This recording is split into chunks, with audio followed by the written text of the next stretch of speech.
Hey everybody, welcome to my channel, or welcome back. My name's Kylie, and today I'm doing a book tag.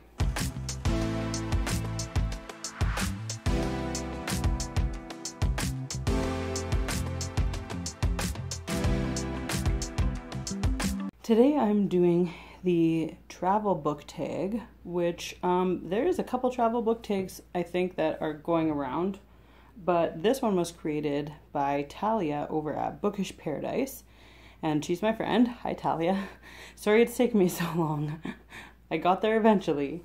So I prepared for all the regular questions, but I forgot about part one, so I'm going to look at that one. Part one is vacation flashback. Talk about one of the favorite places you've ever traveled to. Who did you go with? What did you do there? Why was it memorable?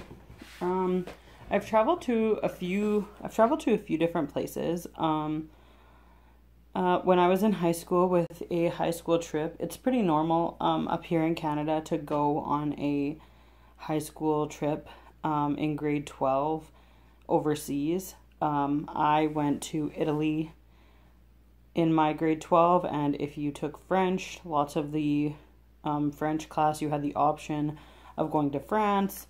So I went to Italy for a week and traveled around, and it was very, very fast. But that was a super cool trip, very memorable, and saw a lot of important, places to go. The Colosseum, there's Spanish Steps, there's a set of ruins also in Rome. We didn't see the Leaning Tower of Pisa. We went to like a monastery instead. What else did we see? We were in Milan briefly. We went to Venice. We went to Florence, and we saw a bunch of stuff there, and it was really fun. Also, I've been to Costa Rica like a bazillion times. I went there the first time and by myself when I was 21, and I wanted to do some like overseas volunteering and just kind of figure out what I wanted to do with my life. And so I went to Costa Rica. I have a whole video about kind of like my life. It was kind of a really talky video. I can link it in the iCards. I did it when I first started this channel, about how I met my husband and everything. And that's, yeah. So now when we go back to Costa Rica, we're visiting family and things like that. So, yeah. But, okay, part two, booking the flight. An expensive book or edition that you own. Was it worth it? I'm sorry, I don't have an answer for this one. I don't know which of my books were expensive. I don't own any like fancy box sets. I recently bought the Hunger Games trilogy box set, but I bought it secondhand. I think it only cost me $25, so that wasn't really too expensive. Number two, pack your luggage. A book that you felt had a busy but organized plot. This one I just finished reading yesterday. It is called Racing the Dark by Alea Dawn Johnson. This, if you look this up on GoodReads, it doesn't tell you anything about the plot. Like, it just tells you kind of about the world. A line from the back. This is an unforgettable coming-of-age story set in a world where wielding power requires understanding the true meaning of sacrifice. And, like, that's all true, but I don't know. I'm planning to do a book review on this, but I don't even really know how to get started with it because so much happened in this book. If you are a plot-driven person, you're going to love this book because this was like constant, like boom, boom, boom. Things are constantly happening. This book starts with the main character, Lana, when she's, I think she's about 13. And by the end of it, she's at least 19, but she may be closer to 20. And so, yeah, it takes you through a course of and it's very like there's lots of different magic, and it's an epic fantasy set in a completely different world, lots of different religions. It's a really cool book. I really love it, and I think it's a trilogy, so I'm going to be picking up the next one for sure. Number 3, Airport Security Check, a book that you analyze the most. So this is a book that you would have tabbed or made lots of annotations. I don't tab books, but I tried it once, so this is the book I tabbed, Circe by Madeline Miller. I have a full review up of this book. I really, really liked it. I think I gave it like 4.5 stars. It is about Circe, who is a goddess, and because of things that happened, she gets like banished to an island, and she teaches herself witchcraft, and it's kind of just like her life story. It spans over thousands of years because, of course, she's a goddess and she doesn't die. And she meets lots of key players in, like mythology, history, like Dialytus and Odysseus, to name a couple. And yeah, I don't know. I really, really loved it. So that's that one. Number 4, a book character that you wish you could have lunch with. This is, your airport meal. And what would you ask? So I thought about this one a little bit, and I couldn't really think of characters outside of like the Harry Potter world that I wanted to ask questions to. And I'm not really sure exactly what I would ask, but for the characters, I was thinking either, I don't know. I was thinking some of the characters who maybe like their past isn't like completely hashed out, and we didn't really see a lot of them, so we don't really know them as well as we know some of the main players. So I thought like Luna Lovegood would be a good one, and Sirius Black would be a good one, to just talk to them and find out about parts of their life that weren't included in, what we saw of Harry Potter in the novels. Yeah, I don't know. Maybe I should just go on Pottermore more. I know that J.K. Rowling always releases, little articles and tidbits on Pottermore that give you more insight and more background into different characters. But I don't have my own computer, so that's not really a possibility for me. But that's what I would do. Okay, number 5, Airport Souvenirs, a book that you have multiple copies of. Okay, so this is Harry Potter again. This is the only book that I have multiple copies of. So I have Harry Potter and the Sorcerer's Stone, and I also have Harry Potter and the Philosopher's Stone. I don't know why I have 2 copies, but I do. Number 6, Airplane Turbulence, a book with a plot that made you anxious or nervous. I don't have this one with me right now because I've borrowed it to my sister and then her friend, and they didn't give it back to me yet. But The Hate You Give definitely was a book that had me anxious. There was a couple of times where I thought something really bad was going to happen, and I was really worried about what was going to happen. And in some cases nothing did happen, but I was anxious about it, or what did happen wasn't as bad as what I was expecting. But that's definitely an awesome book. I'm actually going to go tomorrow night to see the movie. I'm so excited to see it. Okay, everyone should read that book. If you haven't read that book, that should be on your list. Number 7, Landing, your most anticipated release of the year. I only really just got back into reading this year, but on Friday I finished listening to The Last Namsara by Kristen Ciccarelli. I think that's how you say it, Ciccarelli. And I really loved it, and so I am excited for but it was already released like last week.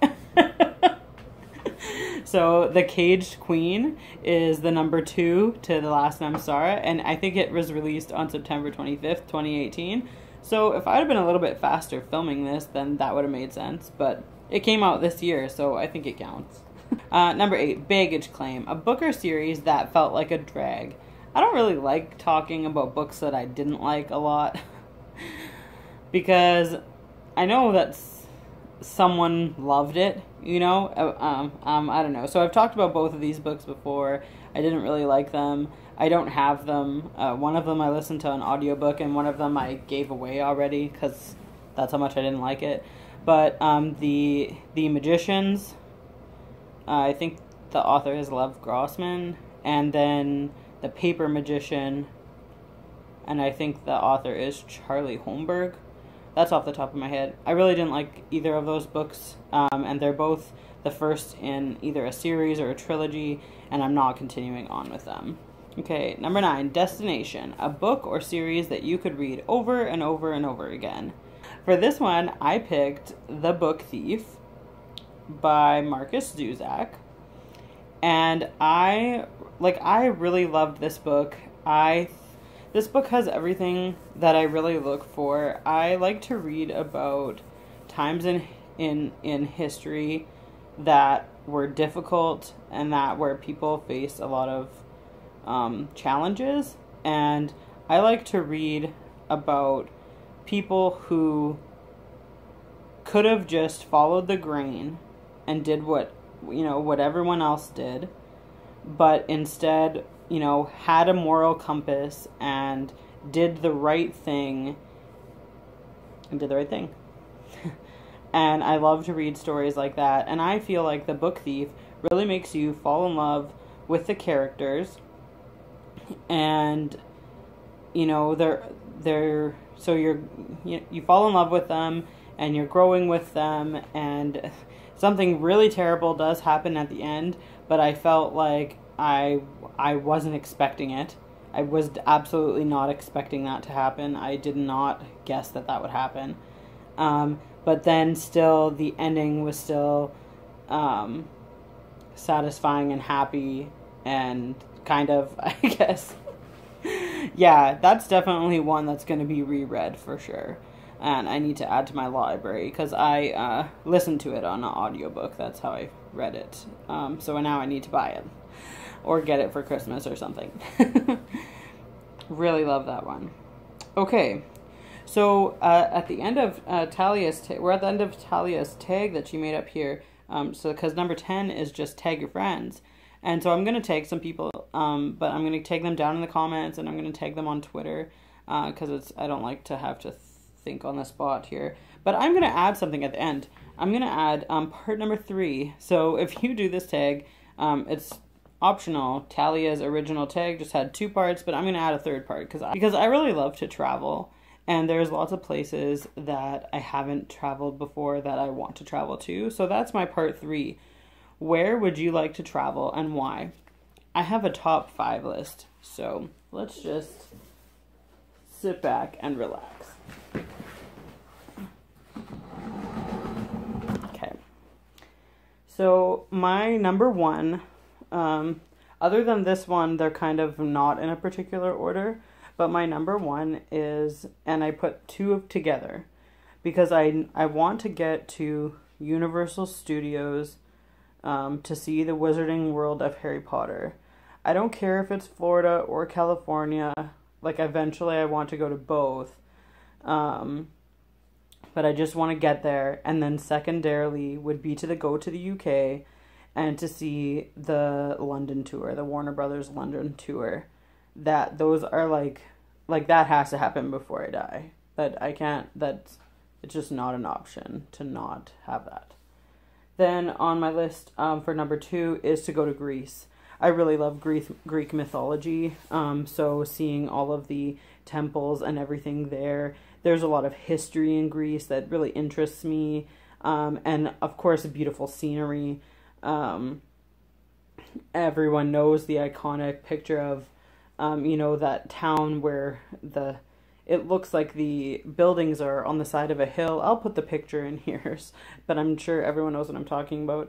And of course the people in Greece have a reputation similar to Canadians, where they talk about people in Greece being just so friendly and so welcoming, and that's definitely something that, I look for when I think about places that I want to travel.